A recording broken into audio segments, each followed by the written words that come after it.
Bonjour, dans cette vidéo astrologique, forcément un peu plus longue que la vidéo, disons, destinée au goût vestimentaire, on va aborder le sujet de la deuxième nouvelle lune en bélier, un transit qui se produit très rarement, c'est-à-dire une éclipse qui est rare. On a déjà eu le 21 mars, je pense, cette première éclipse en bélier, la nouvelle lune, et maintenant c'est la deuxième.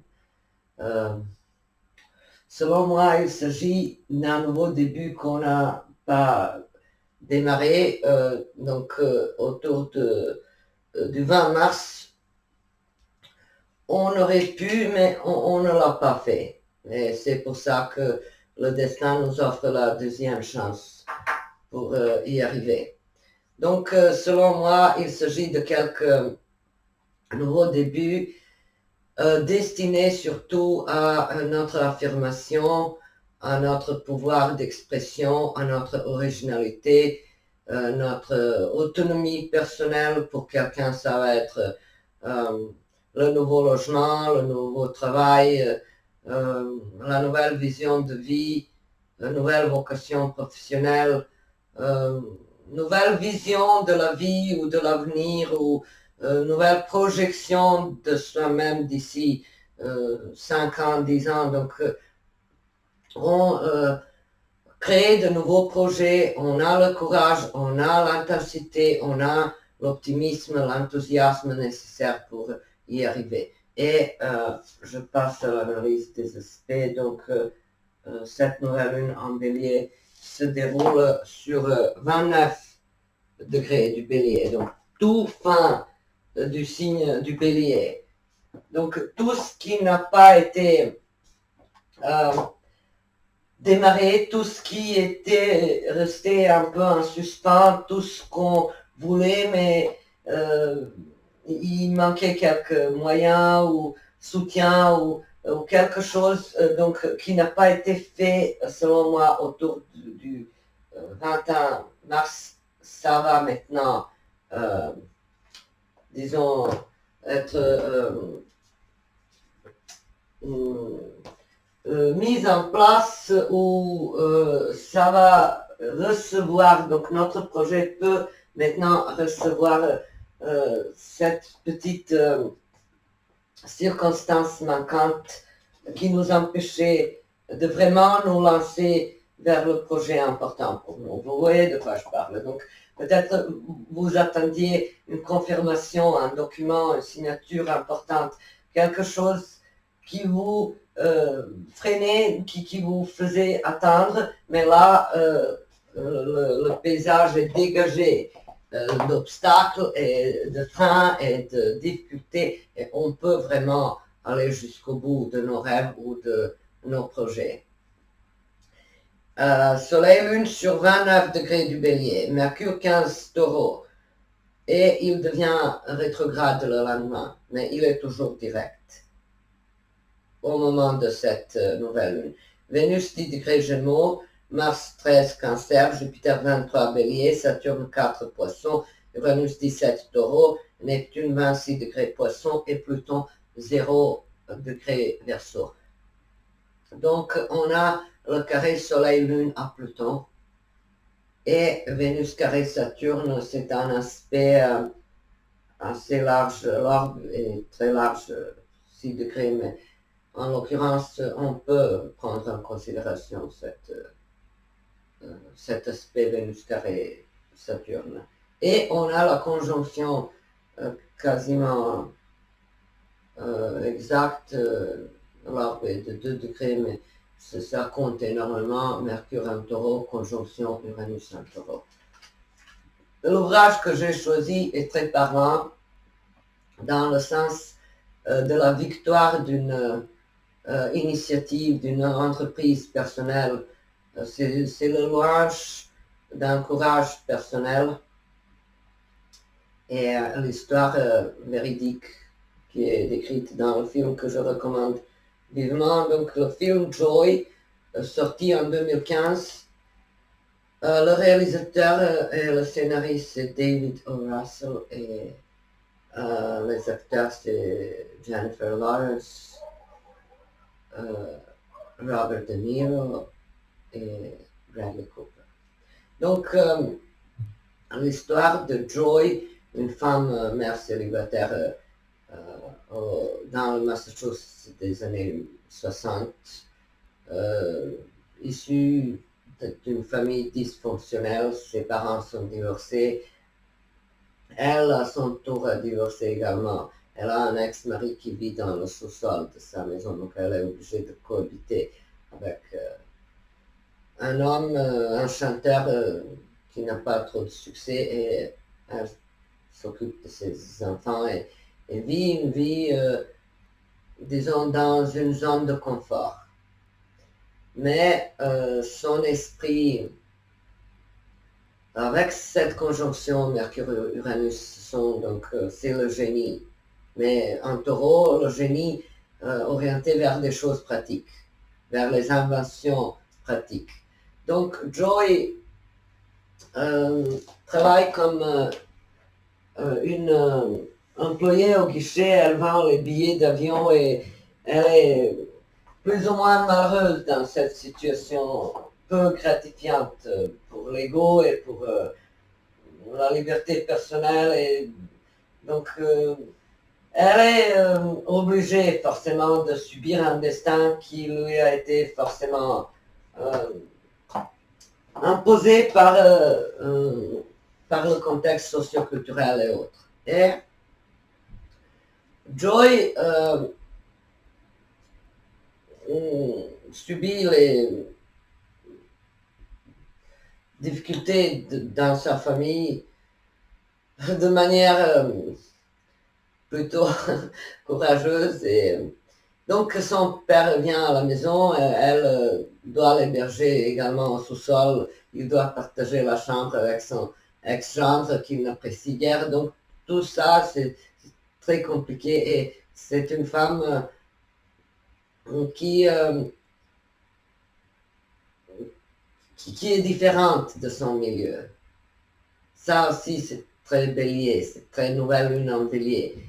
On ose voir plus grand, on ose montrer sa différence, on assume sa particularité, ses côtés spécifiques. Donc Joy l'héberge là et d'un coup il trouve une nouvelle maîtresse, Trudy, et celle-ci est une veuve fortunée et lors d'une sortie en voilier, le verre se casse et Joy essaye de récupérer, de nettoyer.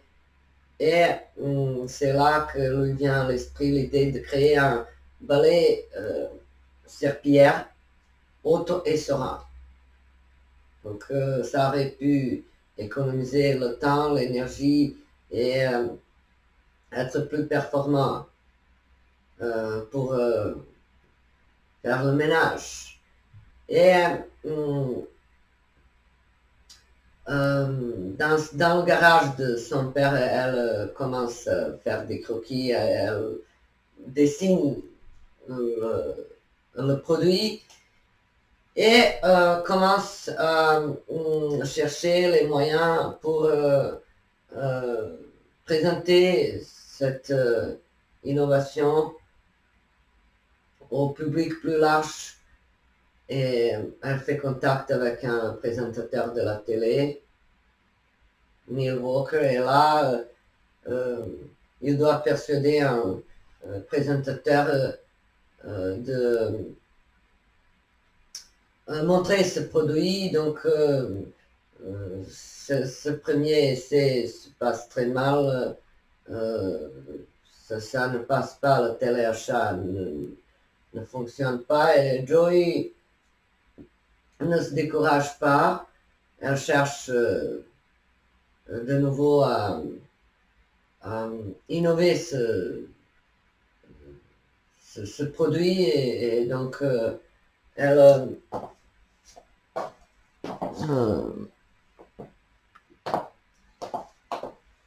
reste quand même confiante en sa bonne étoile et en sa capacité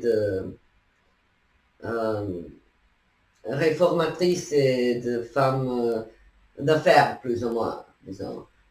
Donc,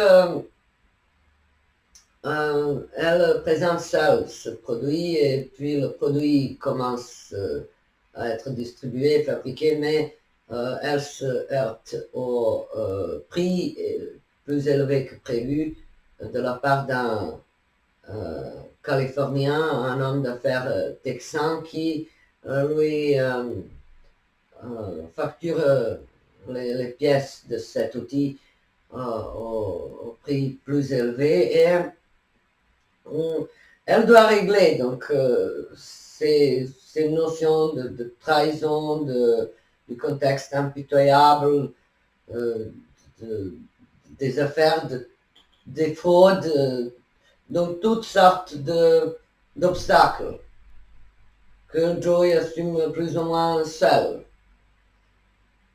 Et donc, elle ne se décourage pas, et même après la faillite qu'elle était obligée de déclarer à cause de ses prix élevés et de cette arnaque de la part de cette entreprise californienne qui voulait profiter d'elle et tout.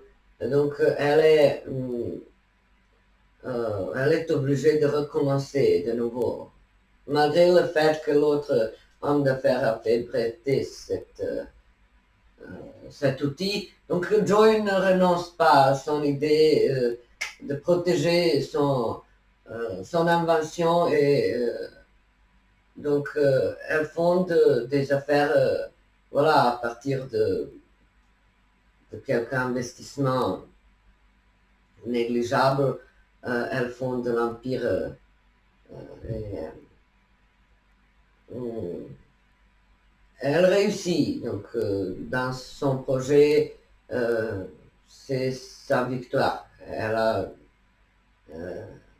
réussi sa vie et ses projets. Donc, une femme courageuse, et pourtant le film n'a pas, selon moi, cette connotation féministe ou quelques messages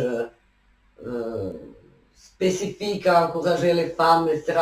Non, c'est un film qui nous encourage, nous tous. Donc, aller jusqu'au bout de nos rêves. Ne jamais s'arrêter. N'accepter jamais le fait que, à cause de telle ou telle circonstance, événement, à cause de quelques données extérieures ou quelques faits réels, on doit abandonner ce qu'on voulait faire. Vous voyez, c'est ça.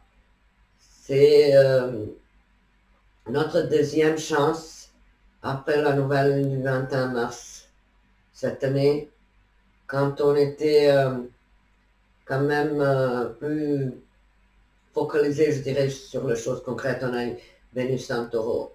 Mais là, on a Vénus en gémeaux, on a Pluton en verso, c'est quand même une libération mentale, le mental qui se détache de la vision trop étroite, simpliste, concrète, du tangible. Avec Vénus en gémeaux, on a quand même cette liberté intérieure de rêver, de visualiser, de voir des choses différemment. Et non seulement donc on ne suit pas uniquement quelques suites d'événements concrets. Et par rapport aux autres aspects, donc Soleil, Lune, carré Pluton, ça pourrait être symboliquement ce barré serpillère très original qui révolutionne la vie des ménages et des personnes qui font le ménage. Mais non seulement, c'est aussi l'envie et le courage de métamorphoser radicalement sa propre vie, son existence, de lui donner un nouveau sens et oser les changements révolutionnaires. Si vous étiez par exemple un célibataire qui ne voulait jamais se marier, vous pouvez par exemple en ce moment changer cette vision de vie et vous dire bah, pourquoi pas. On n'a qu'une seule vie. Il faut essayer, il faut voir. Si vous étiez quelqu'un qui reportait le divorce pour les conjectures objectives et pour des raisons concrètes, vous pouvez aussi décider que ce nouveau début pourrait vous libérer, donner un autre sens à votre vie. Si vous avez cru que vous êtes trop vieux pour commencer des études ou quelque chose, alors une petite voix intérieure, Pluton, va vous dire il n'est jamais trop tard. Rien n'est raté, rien n'est perdu.